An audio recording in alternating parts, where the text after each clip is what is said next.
Two men journey to the bars and restaurants of Scandinavia to find amazing beers, always with the same question. Hey, what's on tap? It's time to find out. Hello and welcome back to What's on Tap podcast. It is now the year 2021. In the year 2121. I don't remember how the rest of the song goes. And we are back. We're still here. We're still standing. Stronger than I've ever been. Looking like a true survivor. Feeling like a little kid. Because we're going to drink some more beers. Hells yeah, we are. So I was allowed to rummage through Stefan's fridge. You were. I love rummaging through Stefan's fridge. You rummaged through my drawers and you found a couple of beers. And I think we should start with the one that's kind of fun, because it's Crooked Stave Artisan Beer Project, and it's their IPA on can. Yeah. Now, I mean, Crooked Stave isn't known for IPAs. Exactly. They're known for sours. That's why I was drawn to it. They're not known for cans. They're known for 37 centiliter bottles. Well, we can get canned Crooked Stave. It's still Stave. We can. I've ordered a couple of their beers. They're both sours though, but I can't remember what they are. But I know that I had them in the past year. But mostly maybe rose something. We'll need to check that. Yeah. We'll need to research that afterwards. Yeah. But mostly they're known for a rarer segment of American beers that haven't usually made their way to mainstream Europe. But we've had the opportunity to drink them at festivals and sometimes from certain web shops at a high premium price. So having for sure. Having their IPA from a can is for sure another Corona effect. Yeah, and this is coming off of the kiosk box that we talked about last time. We talked a lot about the kiosk box continues to impress. It continues to give fortune. Because many people will consider this a filler, but it's what I picked out when I rummaged through your fridge. And it's a well-stocked fridge with multiple good beers. But I went like, Crooked Stave IPA. I love Crooked Stave. Yeah, no, I'm glad you picked this one because I was looking forward to this one as well. Nice. Comes in at 6%. It just says American IPA out of Colorado. Built to showcase hop aroma and flavor. This juicy, unfiltered American IPA is all about the hops. Dominated by citrus and tropical flavors from Amarillo, Azacca, Mosaic, and Motueka hops. This IPA remains smooth and easy drinking, making it a great beer for every day. So when I smell it, it smells kind of like Azacca, Motueka, Citra. Yep, all of those things they said it was. But it does taste citrusy. I mean, it smells very citrusy and it smells very fresh and hoppy, and yeah, I'm looking forward to this. Yeah, let's go. Cheers.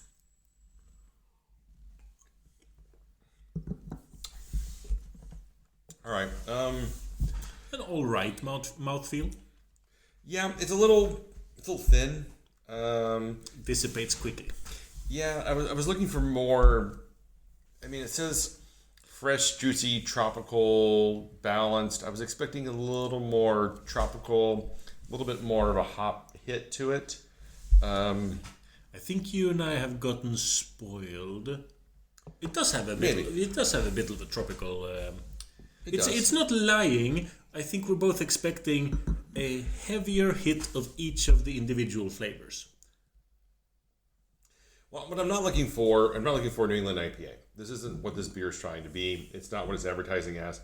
It is a hazy, unfiltered beer, but it's not going for that, New England double juice bomb kind of flavors. No. So therefore, it tastes like a West Coast.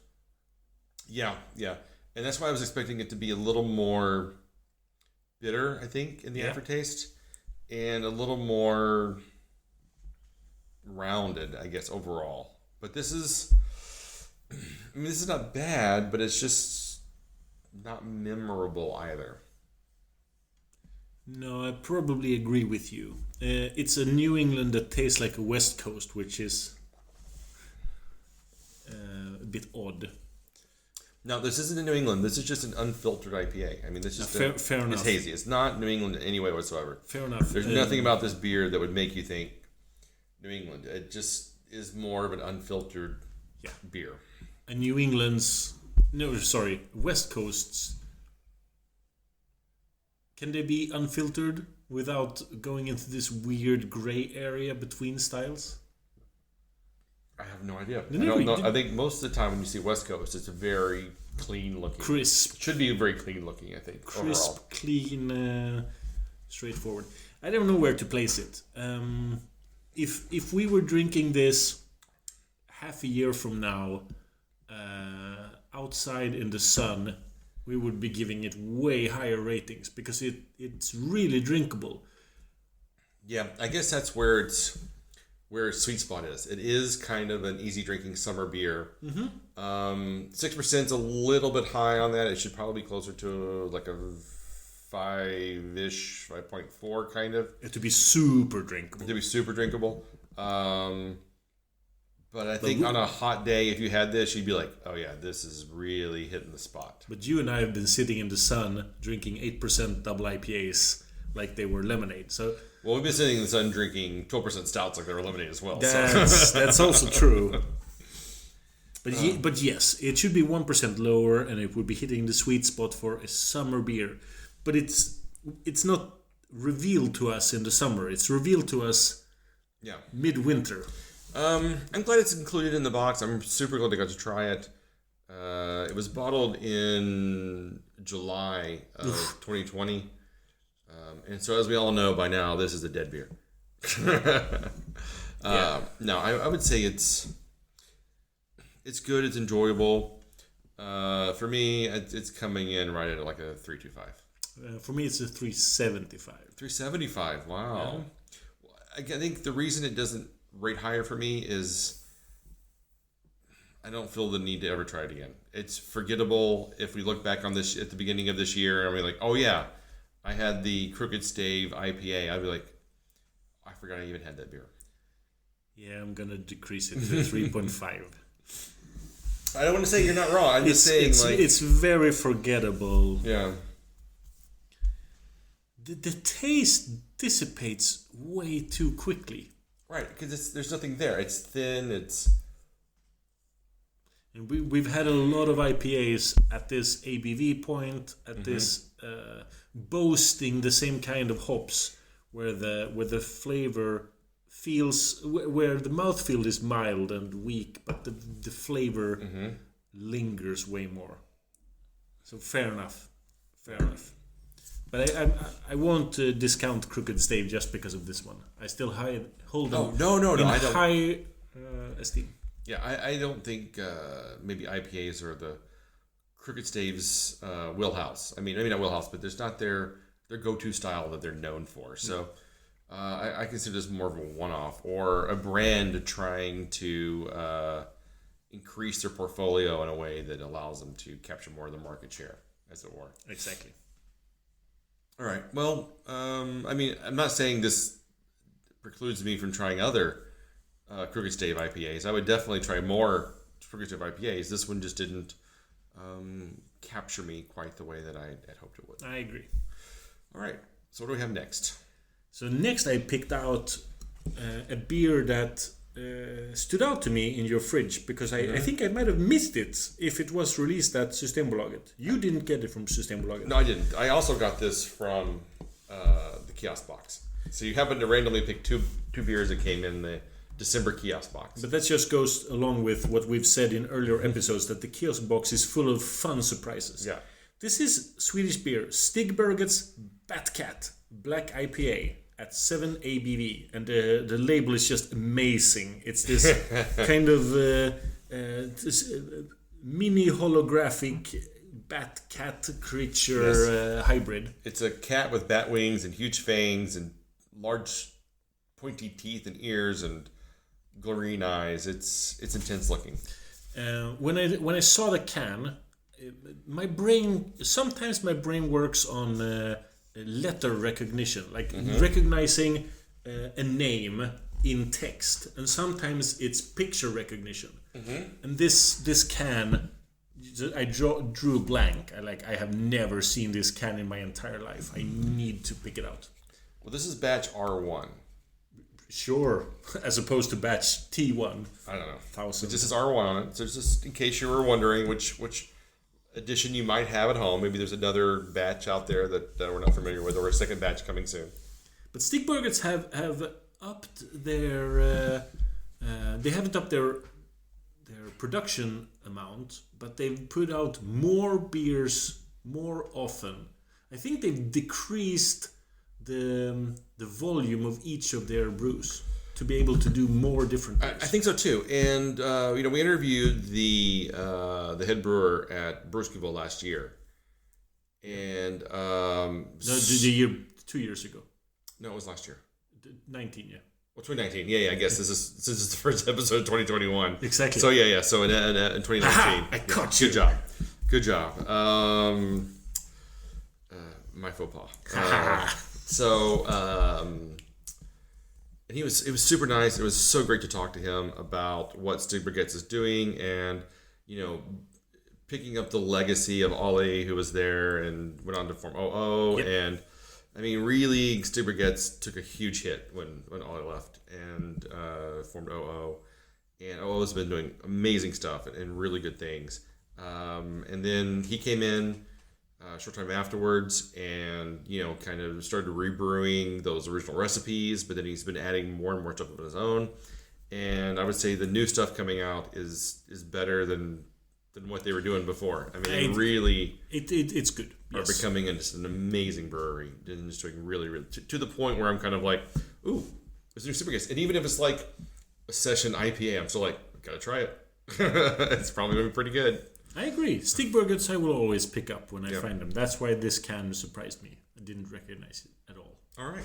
Well, let's do this. Cheers. Cheers. All right. So, I don't know if we've discussed my love of black IPAs on the show before, but you don't like them. It's a style I try to avoid whenever possible. So I'm not as excited about this as you are, because I find that the blending of the smoked malts with the hoppiness is usually doesn't work. There's usually either super hoppy and you don't taste the smoked malts at all, or it's like so smoked malts that you lose all the hoppiness. Yeah, you can trick a beer nerd by saying what's the difference between a black IPA and a hoppy porter, and if they get syntax error and lie down and cry, then you've hit the spot. This beer is quite boring. I would say there's only been one black IPA I've actually enjoyed, and it was a Vibrant Forest black IPA. Oh, right. Was it a tap takeover at Bishop's Farm Savoy? It must be 3 years at this point. Wow. 2018 maybe. I haven't seen Vibrant Forest in a long time. Exactly. Have I told you my Stigberget story? Have I told it on the podcast? When I was in London before Corona times. You have, yeah. On the podcast? I think so, yeah. Disappointed. You can tell it again though. It's been quite a while. It's been at least a year. So I'll decrease it in size. I went to a bar called Pregnant Man. I asked for a beer where it turned out that it was a rare beer for that bar, and the guy had to go down in the cellar. He brought the beer up, and during this time he had time to think, and he came up and said, I've been thinking, why would you ask for such a weird, obscure beer? And I said, I'm a beer nerd from Sweden. And he lit up. And he was like, oh, Sweden! I'm actually a brewer myself. I have a small brewery called Staggeringly Good, which now are all over web shops everywhere. Yeah. And I have the biggest dream in my entire life is to brew a collaboration beer with a Swedish brewery. And I was thinking Omnipollo, Bräckeriet, these big ones. Yeah. Stigberget. And I went, what? Wait, Stigberget? Yes, I tried them at the local festival and they had the best beers in the entire world. And I went, you need to email them now because you will get that collaboration beer. That will not be a problem. Tomorrow, I just checked out your beers on Untapped and you have a way higher average than they do. But I never saw that collaboration. That was probably 2 years ago. Probably not going to happen. probably moved past his dream. Oh, he's bigger than that now. Yeah. That's so shameful. Cute. Oh. I'm kind of surprised I didn't like this. You're surprised that you liked it? Yeah. Ah. Yeah. I guess because it's so bitter and hoppy on the finish. Mm-hmm. It's kind of what's saving it for me. I don't think it's more bitter than the Crooked Stave IPA. Oh yeah, 100%. Like I would say 5 times more bitter. Yeah. It is. There's definitely a boozy hoppiness at the end. Not boozy, but hoppy. I just hit a hop burp, so I'm like, oh, this is definitely. I guess the problem is the upfront mouth feel is non-existent. It's just kind of watery. But then the aftertaste is just like Besk, really bitter. But again, without any of that smoke, that hard malt, the roasted malt flavor that I'm expecting here. It does fall into the classic black IPA trap of being stuck between two styles. Mm-hmm. Sometimes 1 + 1 = 3, and sometimes it's just 1.5. Yeah. As a drinkable beer, if you were to blindfold me and I tried this, I would say this is just a super bitter IPA. And which I quite enjoy. I would not go black IPA on this in any way whatsoever. Like you taste this, like just blindfolded, you taste this, you'd be like. I just tried to drink it with my eyes closed, and I totally get what you're saying. IPA. You're just like, bam, 100% of the time. I don't think you would ever get black IPA out of this because that second half of that combination's missing. Yeah, so in a future game of beers, include this and you will trip up the contestants. Everyone. Well, I mean, if we get IPA part, if they didn't get super specific and they just said IPA, they'd be fine. What? Yeah. What are we giving in game of beers? Are we giving? Well, we've always been that way. We've always been like, if you just are we including black IPA into just IPA? Why not? It's an IPA style. It's like if you could put white IPA in there as well, you wouldn't have to. That's much more fine. Yeah, I mean, if you want to say that's boo. No. That's always been the rules. You don't have to go double or triple or New England or anything. You can just. But that's fine. Yeah. It including IPA, double IPA, white IPA in the same category is fine, but not black IPA. It's so different of a style. I think white IPAs are such a different style too. The white IPAs are really weird, actually. Yeah, because apparently you have to have orange peel and coriander in them. Now that's a wheat beer. No, that's a white IPA as well. As well? Yeah. Wow. So weird. So for this beer, I'm actually going to give it a 3.5. This one I'm going to give a 3.75. Wow. You're a very generous grader. We've established before that I think I do like black IPAs more than you do. Oh, but they're not my favorite style. They usually come, but it's a good beer. I do like the extra bitterness of the aftertaste. The bitterness is what's saving it for me. That's the only reason it's getting the difference between a 2.75 and a 3.5 is the bitterness. Yeah. But to be fair, we gave Crooked Stave IPA different ratings, and I need to give this one a higher rating than the Crooked Stave IPA. We're both doing that. Yes, just slightly. Yes. Yeah. So now in comparison, I can't give them the same rating. It just doesn't work. No, I understand. Yeah. All right. Well, you can find us online at What's on Tap podcast.com. Yes. On iTunes, Apple Podcast, Spotify, Instagram and Facebook, YouTube, and wherever you can find fine quality podcast. Definitely not Twitter. Until next time, keep drinking, you dum-dums.